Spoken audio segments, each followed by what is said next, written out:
Welcome. We have a session on trends in coaching for 2024, I guess it would be. What's happened this year? What's happening next year? So, what sort of mood are you in? Are you in a chatty mood? Maybe we ask you for your input, because we can get such a wide range. How are you feeling? Do you want to just be filled with data, or do you want to have a chitty-chatty? I just want data today. You just want data. Cool. Okay. I have a huge box of cherries next to me, and I'd actually like to sit and eat my cherries, but I won't. No, you must. You must. And send some down to me by Uber package. I think I could walk them down, Julia. Good. They are my favorite fruits. Yeah. And I'm looking for them. So I might as well just be opportunistic and say, where did you get them? Woolies. Oh, okay. Good. Thank you. I'll go. Palmyra. Yes, I will work. Yeah, I just couldn't see them there yesterday. Okay. So let's, what part of coaching trends are you most interested in? Are you interested in trends, what's coming up largely in coaching? Do you want to hear about rates? Do you want to hear about the industry as a whole globally? I'd love to hear what you were saying in terms of what does the world need from coaching right now? What do we need leadership wise? Yeah. Okay. So let's sort of split the session in half. And I can sort of talk you through the trends or give you the slides, but basically the overall view, what clients are needing here. The overall view is the industry is set to expand even more. And I've got a very interesting quote from Level Up, which I'll share with you later. But really, we are peaking as an industry. And with the peaking of the industry comes a couple of things. The first thing is accreditation is becoming more and more important. So that's particularly in the US, and less so in South Africa, where we do ICF, but coaches seem to be getting away with a lot. With, in terms of not getting accredited or getting accredited to specific smaller courses. I think that's kind of like the headlines. And an interesting part of that is that some people are saying that fees are starting to level out. So over the last few years, we've seen quite large fees being paid, particularly US, UK, Europe, and Dubai. Less so in South Africa because we don't have such a fabulous brand. But basically, fees have been going up every year. And they are starting to level out according to the ICF and Level Up. And we have noticed also in our clients where they're buying bigger programs, people are saying, well, we're not going to pay for units of coaching like we used to. We're going to pay for 200 units of coaching, and we want it at this price and over these payment terms. So clients are becoming a lot more particular about accountability and value for money. And with that is another trend, which is clients buying from coach groupings. So I'm just talking all around the data now in a sort of more summary fashion, but what clients are finding is it's easier to buy from coach groupings because the admin load is lessened, in particular all that procurement administration, and also they can negotiate lower fees. So I think we can expect more of that to happen. And so the sort of independent coaches could find themselves in a tricky position unless they have like a very particular speciality. And when we talk about coaching, the range of what people are coaching is ginormous and increasing all the time. So the most growth, according to ICF and Level Up, is certainly in the business sector.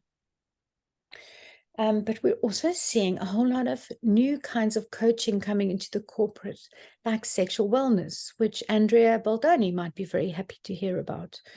And, you know, I was looking at the list of new coaching, and it includes things like gaming coaching. You know, you can get a gaming coach now.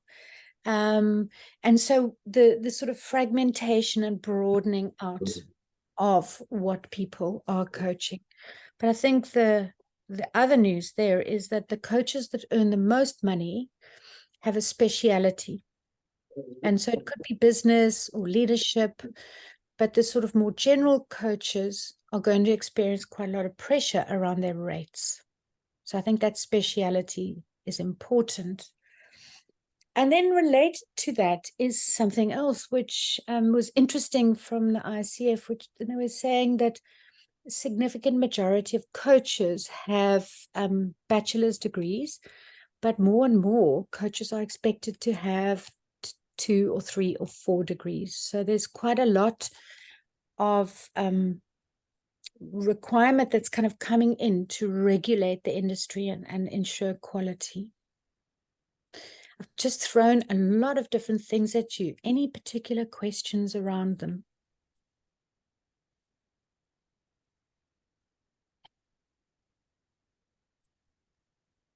Yeah, Joe.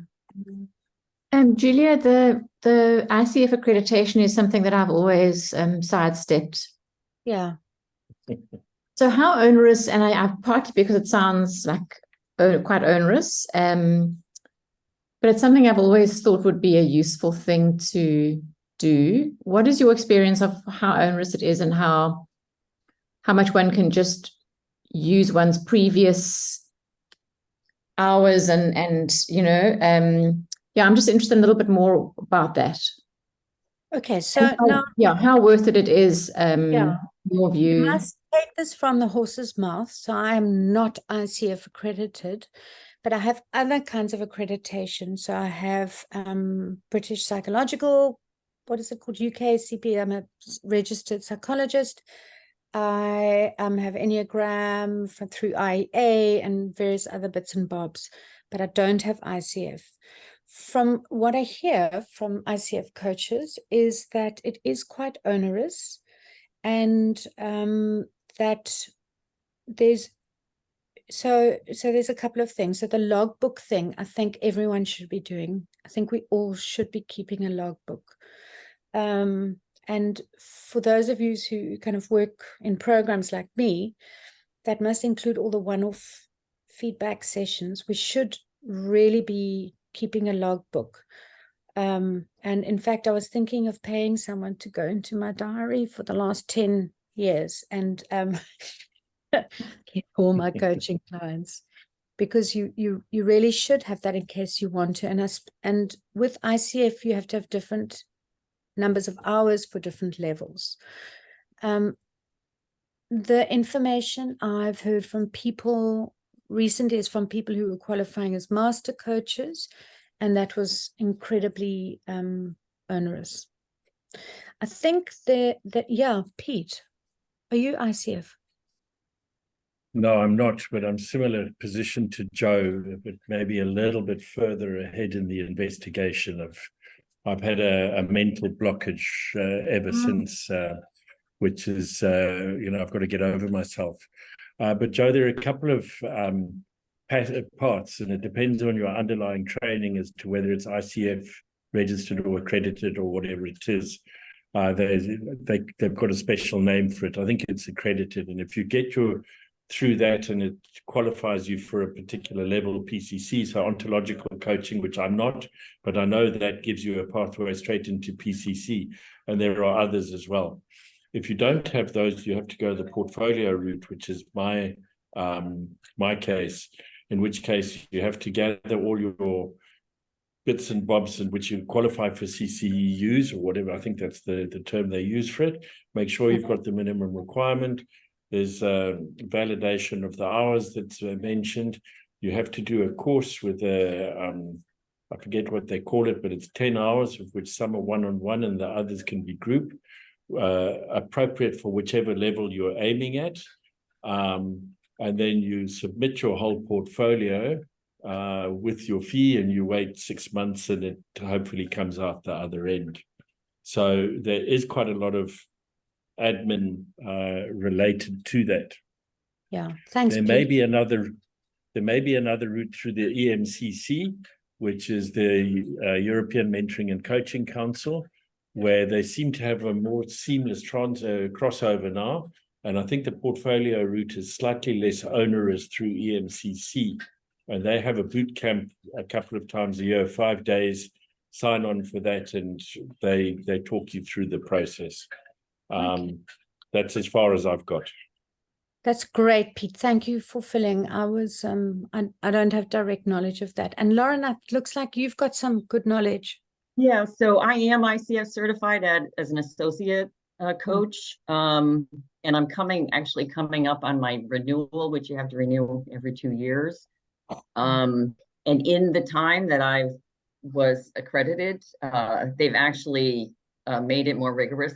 That's right. What you described, Pete, in terms of the requirements is absolutely correct, but you are also required to take an exam, which they have made, from my understanding from others, much more difficult over the last year. So there are some new requirements that they're levying in terms of demonstrating your knowledge, I guess.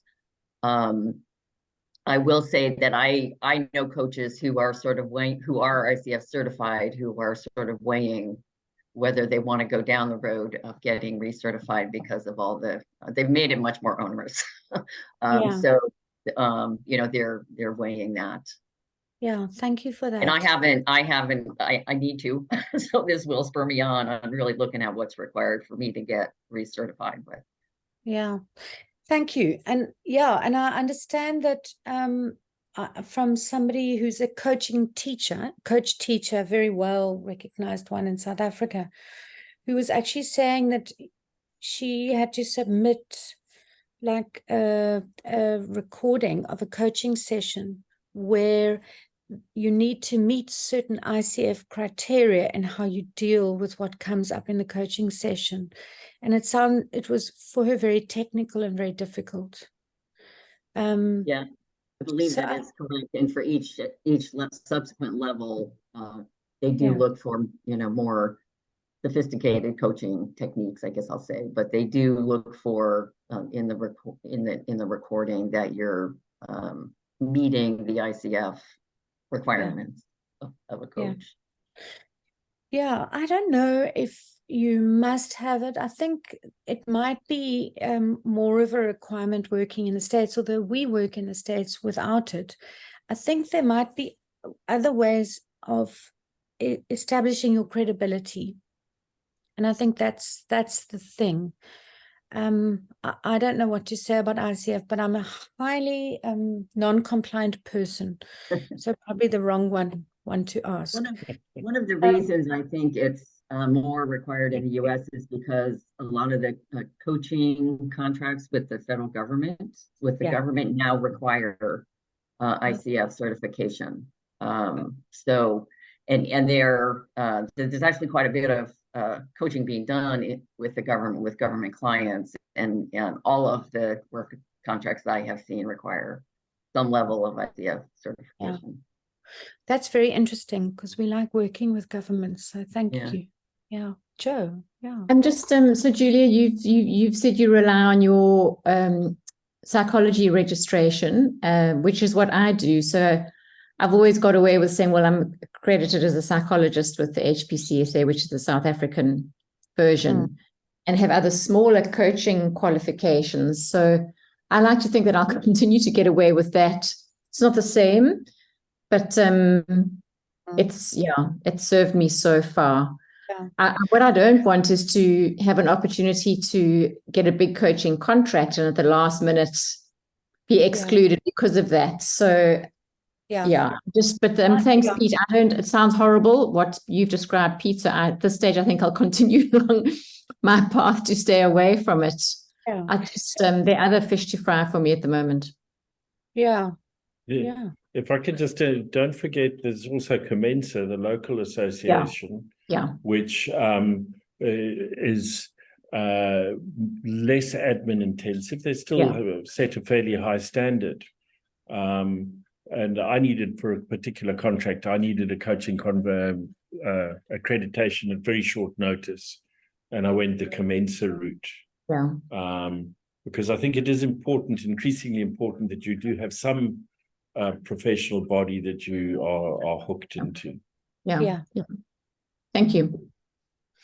Good question. And we thought at one stage we would support all the coaches in our network, that we work with, to get them through the doors into ICF. And we looked at it because we could at least assist people with the admin part of it, but it was just gigantic. Anyway, something to think about. And something that's becoming more and more important in the world. Shall I just pop up my slides and we can kind of just see what else? Now, why did that come up? Oh, sorry, people. What else is there? There's quite a lot of information on the web on trends. Here's something from ICF, which is just quite a lot of data, just saying it's growing, we need to get accredited, we're becoming a much more formal sector type of industry, and a lot of growth in Africa. And also what's interesting is it's mainly women. Well, I suppose that's not unexpected, but it does leave a lot of good opportunities for people like you, Pete. This I quite liked from Level Up. So they were saying that ultimately coaching will outdistance consulting. Isn't that interesting? That the experience will replace the explanation. And I really like that as a kind of a way of looking into the future of coaching. I come from a sort of consulting background, a tailing background. And we can see how that hasn't always worked.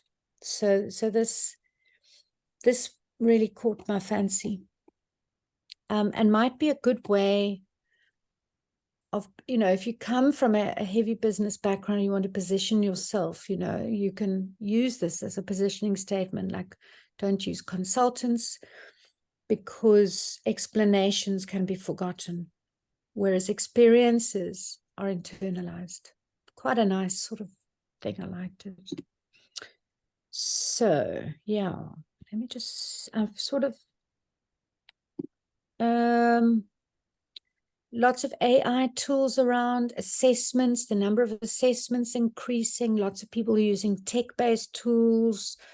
We use AI in our assessment for maturity, but we also use humans. And I'm pleased, or maybe saddened to say, that we got the first maturity assessment, it's with words, sentence stems. We got the first example of somebody using AI to try and crook the system this week, which was fascinating. And you could see it because when it's generated by AI, it comes in at a particular level of maturity, and there's a tendency to list things.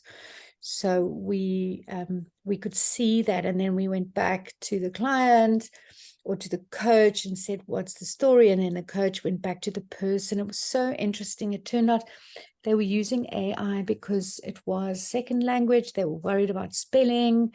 And they'd answered some themselves and some they just cut and paste AI into. But it really opened up quite a good conversation between the coach and the client about why would you mask yourself? Why would you hide from the assessment? Interesting, hey?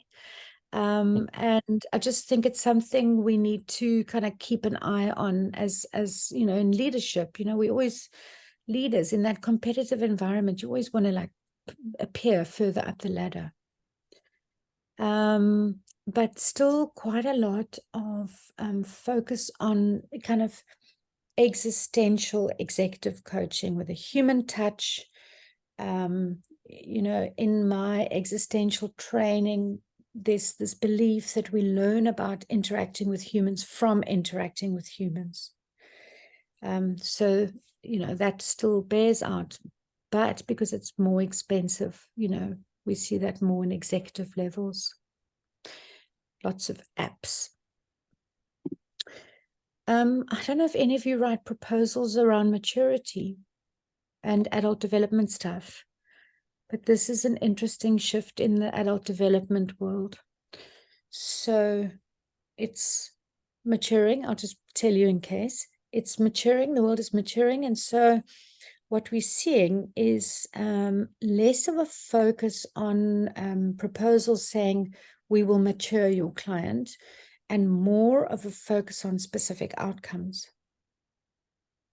In the past, we've always done proposals that include outcomes, and we will mature people, and this will give you the outcomes. Now, the maturity thing is getting played down a bit, and we're saying we're just going to give you outcomes. I don't know if any of you have written proposals on this recently, but it's just, it's like, you know, if you use the Enneagram, writing a proposal around how lovely the Enneagram is and how useful it is versus ignoring the Enneagram and speaking specifically to the outcomes. In fact, we're seeing in some places, it's completely gone.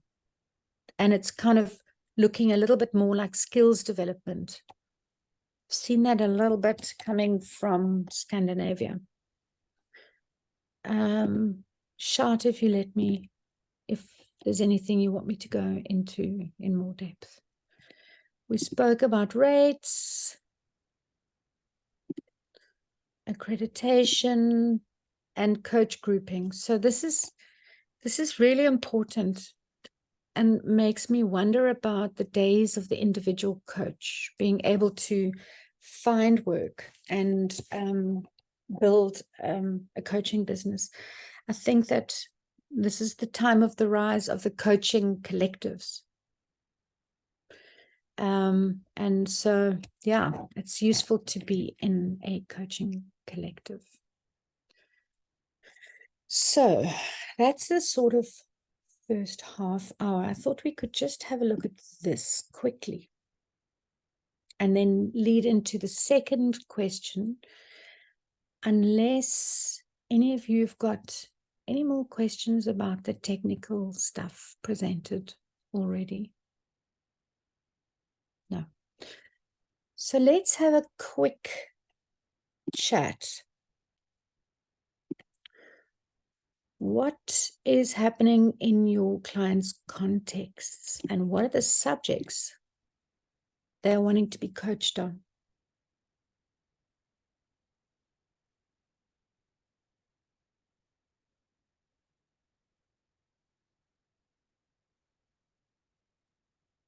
Yeah. Sarah, hello. Perhaps, hi there.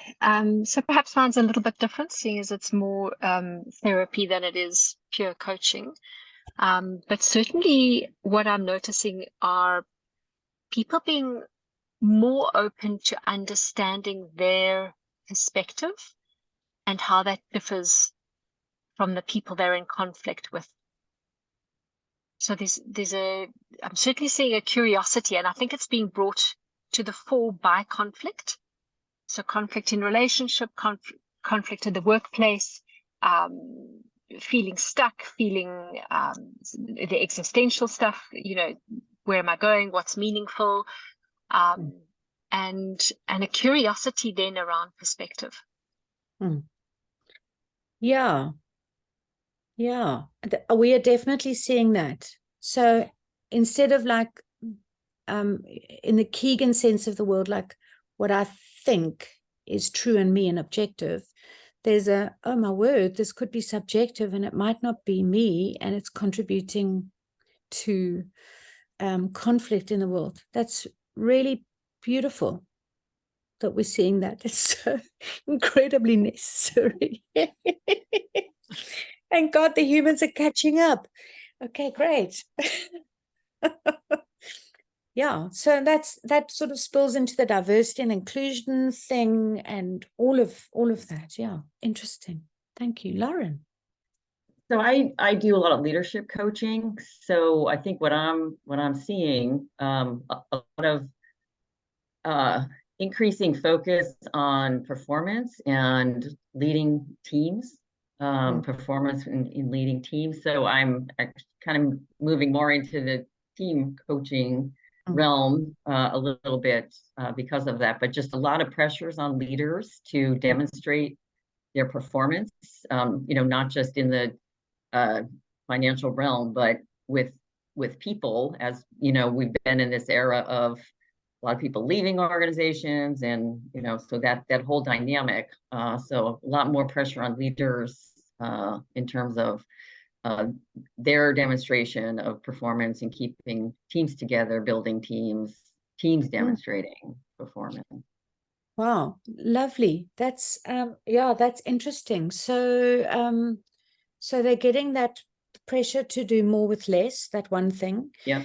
Yeah. And then there's this sense in businesses that people go if we don't find a way to make them stay and perform.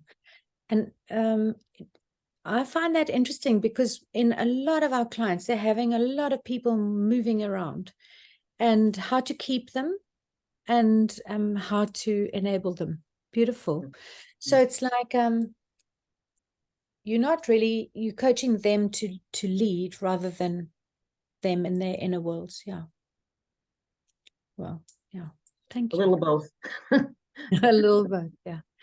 Anyone else? I may be picking up a loose thread of a conversation, but the company I've been doing a lot of work with, we were chatting to the new inbound Africa CEO, where he says the coaching is working great from a development point of view, but not from a retention point of view. And about that. All sorts of discussions around that are starting. What's the system doing to allow these people to grow, and etc. But it's just it's opened up a new layer of discussions. It's very interesting talking. So to sort of an extension of that, this business about how organizations have broken or not broken the social contract with their staff members, and how organizations have dealt with the coming back to work thing, and the trust after COVID, and the connection and trust in leadership, which seems to be a little bit tricky at the moment. Well, in my clients. So this retention thing is actually incredibly important, with everyone going off and having new lives. And sort of building on that as well, the one thing that I'm very interested in is how do we keep post-conventional people in the workplace? Because they can really add incredibly deep value, but no, off they go and they be coaches. So that's my particular interest. And how do we coach leaders to form containers that can hold this enormous amount of difference, retain people, reward them? Yeah. Interesting. Thanks, Pete. Anyone else want to add? So I have a interesting new client where one of the I don't know, I always call ambitions is to improve strategic thinking. And I'm trying to help him see it's not about improving the strategy or creating the strategy, but improving the strategic thinking, which is different. And I'm curious as to how the maturity work assists with that, and trying to get him to do that particular assessment. Yeah. To create that perspective. Yeah. something Yeah. it's I'm thinking about how to as a very new client, so how to use that to enable the shift in his thinking about what needs to shift.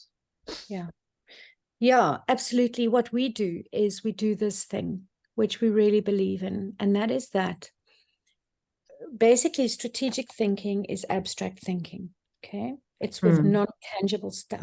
A really good way to learn how to do that is to learn how to deal with your own emotions, because emotions are abstract. So the more kind of skill you can develop around emotions, your own, coming to terms with your own abstract kind of aspects of your strategy, the better you can translate that into strategy. Not only that, but if you take that axiom, which is culture eats strategy for breakfast, you know that you cannot introduce strategic thinking unless the culture is going to support it in some way, where you can't even introduce a strategy, or it's going to be destroyed if it's this word well, anyway, if it's the opposite of culture, you can't introduce strategy. So for leaders, they have to be able to work with emotions, because it helps strategic thinking, but it also helps developing the culture that enables the strategy. So, and absolutely, if you want the documentation and the research, there was a brilliant person who did a PhD in Australia, and we cut and paste I think there was 74 research studies on how maturity enhances leadership in different ways. And so there is empirical evidence. We've cut and pasted in a document. If you want it, let me know. And it just lists the research and the outcomes of the research if you need to validate that as well. Thank you. That'd be very useful. I'll drop you a note around it. Thank you. Oh, pleasure. Pete? Julia, if I could just pick up on, you mentioned specifically emotional being abstract. Yeah. To what extent, if at all, does that include the instinctual and the somatic channels? Yeah. Go as far as you can go with the client. But No, I was just, yeah. I just wanted to double click whether it was a specific exclusion.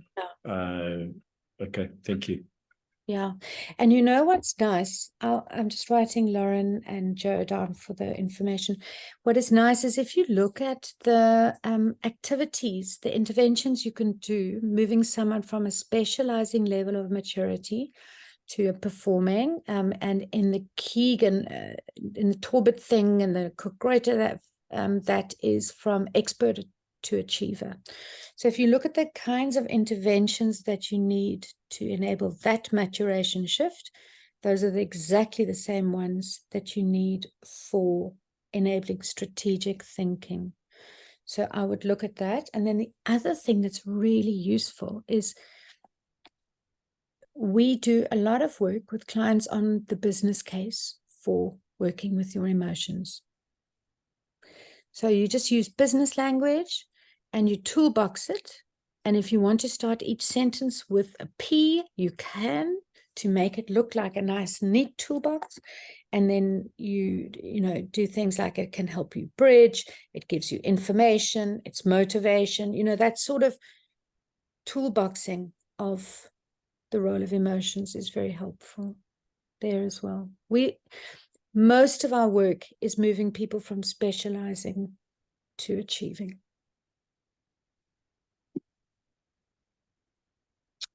Cool. Thank you, Rosen. Yeah.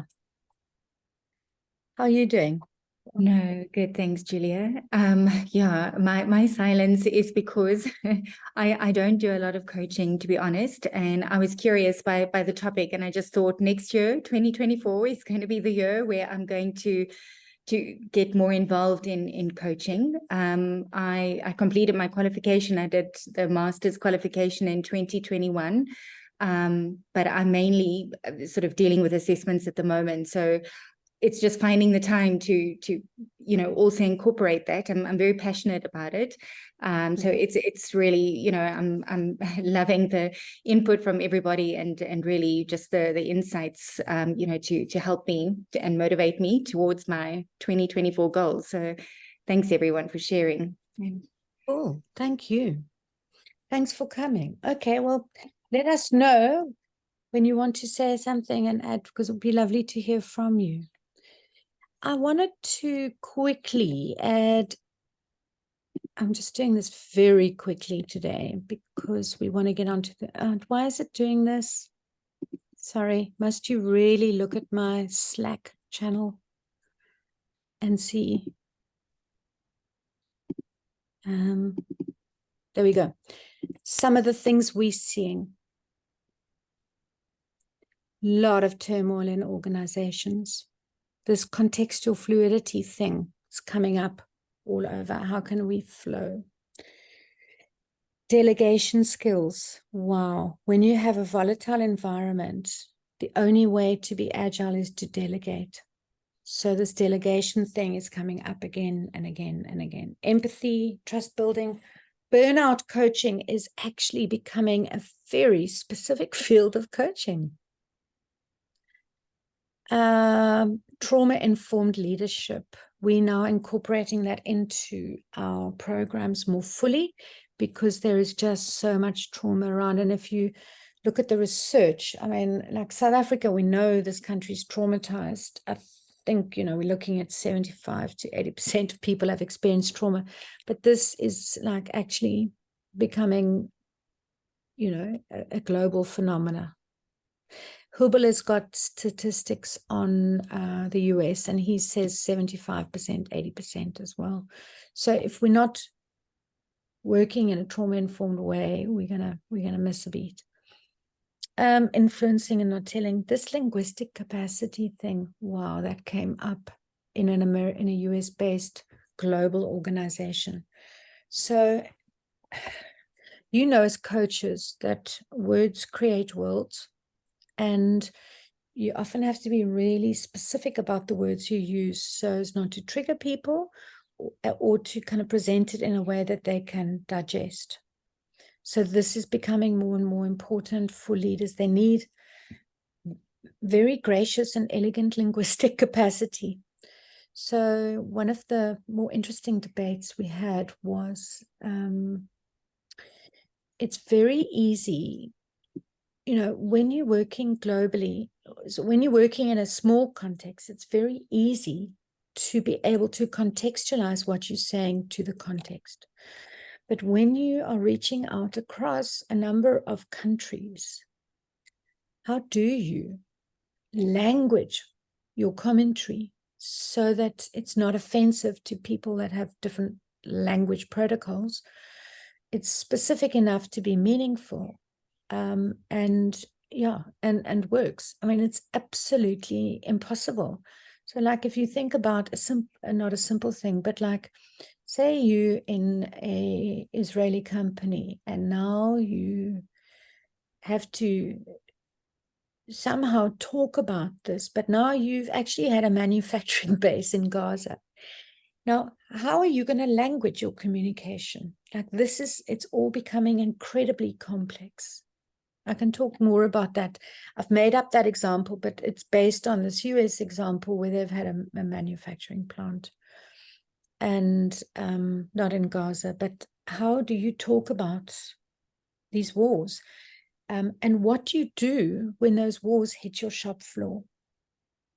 Now we're seeing in Cape Town this weekend how those wars are starting to play out on the streets of Cape Town and in the workplace. And I think we have like trauma-informed and highly sophisticated use of language is necessary to allow leaders to work with this.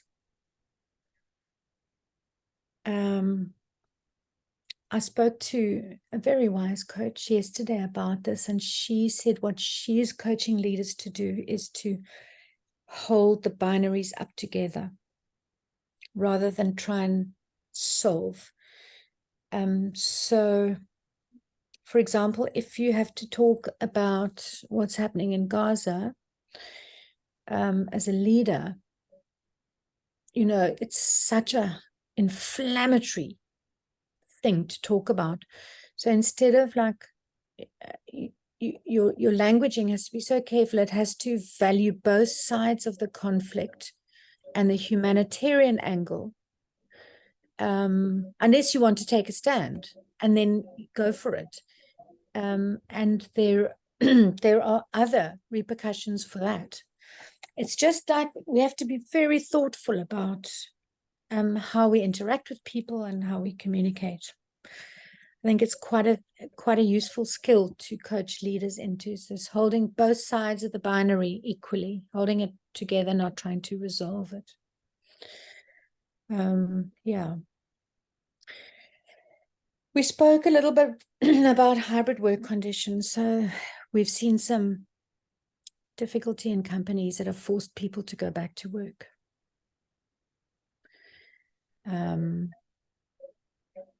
Especially when the going back to work is not necessarily applied equally across the business. So that's something leaders need support on, thinking through how that works, how to deal with it, how to still look like you're on staff side when they might not feel that you are. All of this stuff is sort of around inclusion. We spoke about that. Oh dear. Yeah. I've repeated the hybrid working conditions and the global teams. So, you know, we're in quite a position here. So we can actually be a company based out of Australia, and we have people in teams in Israel, Ukraine, US, China, and Russia. So we have those people in our teams. Now, how do we work with that? How interesting is that? These are going to be leadership challenges that show who can really lead. Then the other thing, which we're seeing a lot of, and, you know, coming from an existential tradition, what we were always taught in our school, existential coaching and psychotherapy, is the more work you do, the more self-care you need. And the more hectic the issues are that the clients are coming with, the more self-care you need. So, you know, balancing that, because I know I get tempted sometimes, and I still have days where I have 8 people back to back. Now, that's not helping anyone, actually. So this self-care thing is going to become more and more important as we deal with more and more difficult issues. The other thing that's really working very well at the moment is neuroscience. It's really finding its application, not as a full story on its own, but as little bits of neuroscience that come in to explain certain ways of being.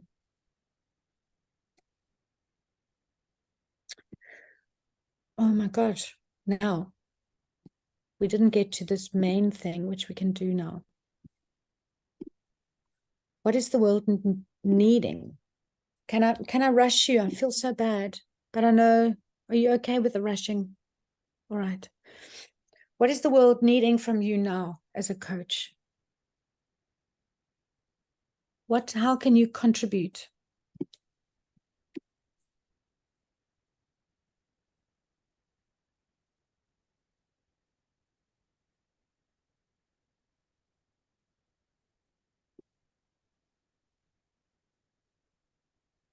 Any ideas? I'll kick things off, having chastised one of my group coaches for everybody sitting with a mouthful of teeth when I asked for volunteers. So I feel compelled to do it.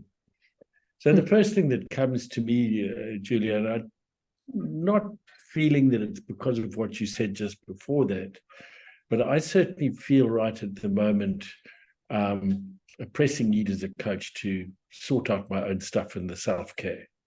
And the self-care at multiple levels, doing my own work, etc., making sure I attend supervisions, making sure I've got community and all of those kind of things, because I find without that, the ability to get drained very quickly and then go almost into rote mode is there. And I've challenged my clients since COVID days, to be the best version of themselves that they can be, that they choose to be, and that their system needs them to be. And I added on that last one as a direct result of the pandemic, where I found some leaders were very cushy in their lifestyle, and not choosing to stand up and lead.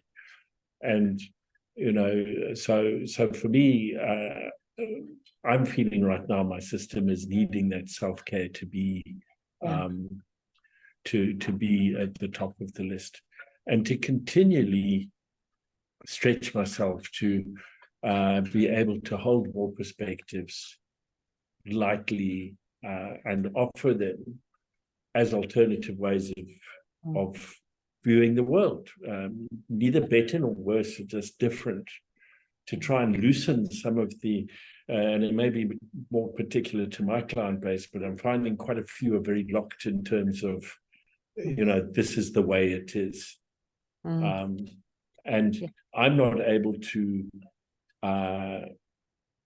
offer the softer alternative if I don't have the self-care. That's absolutely perfect, Pete. That is so critical in so many different ways.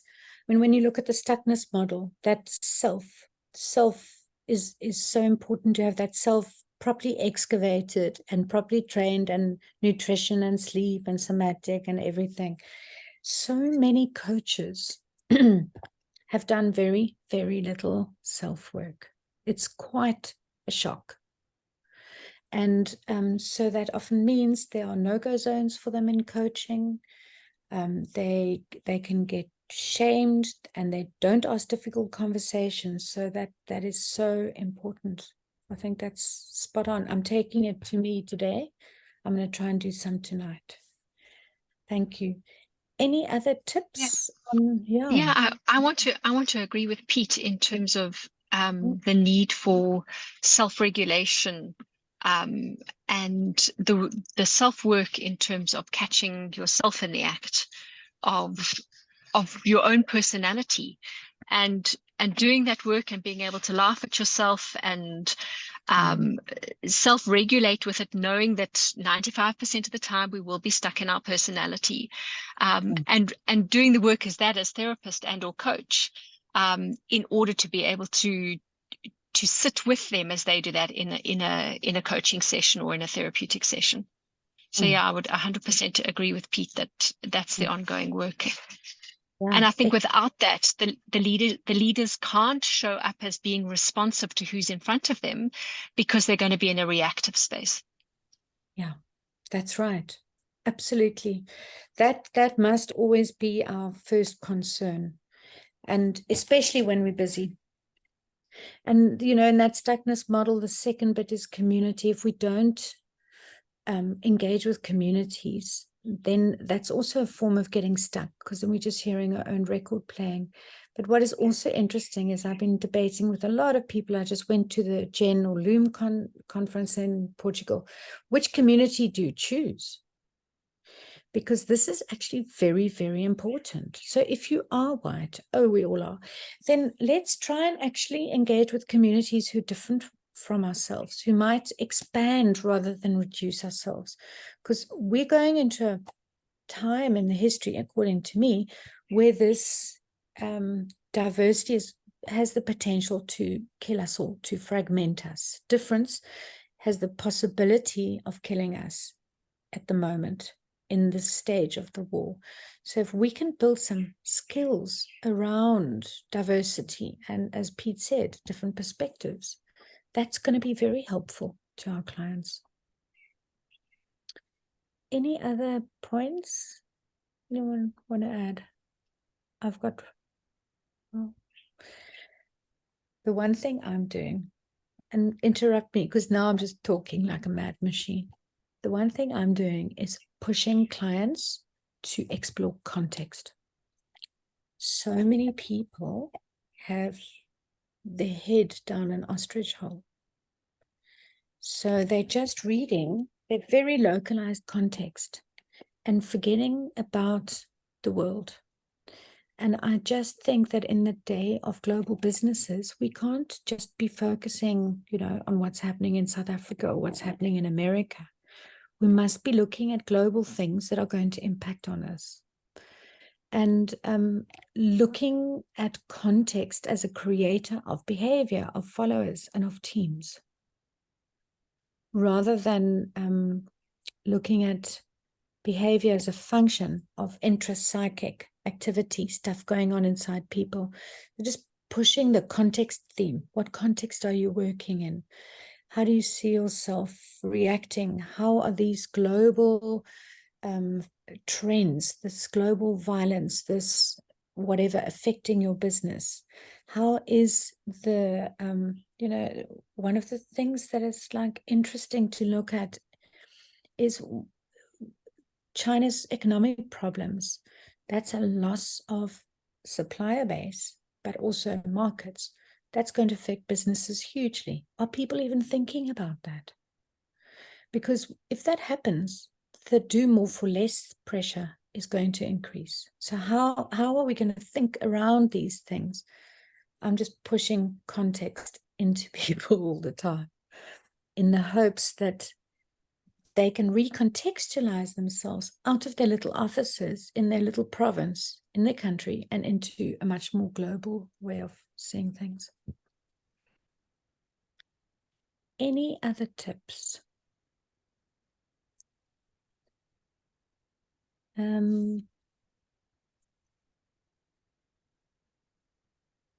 Julia, the other one which comes up is, it's that old hackneyed rule number 6. Yeah. It's, I just find that people, the moment they can just lighten up a bit, they start to, other things pop. So without being, disrespectful of the seriousness, but we don't have to be solemn in the whole journey. Absolutely. And just to get a bit of that, more positive neuroscience kicking in. Yeah, absolutely. And I've just been writing on the benefits of not taking oneself so damn seriously. Yeah, absolutely. Okay. Wow, that was fast. How are you feeling? Is there anything else you want to add? Someone's hopping off. Yep. I'm not sure who they are. Sarah. And Joe. Yeah. So good. Well, thank you for coming. Short and sweet. Please contact me if you want more information, and look online for the ICF and Level Up reports. There's plenty of them around. Thank you so much. Thank you, Julia. Thanks, Bye. everyone. Go well. Thank you. Bye. Thanks. It's been great. Thanks. Thanks, everybody. Bye.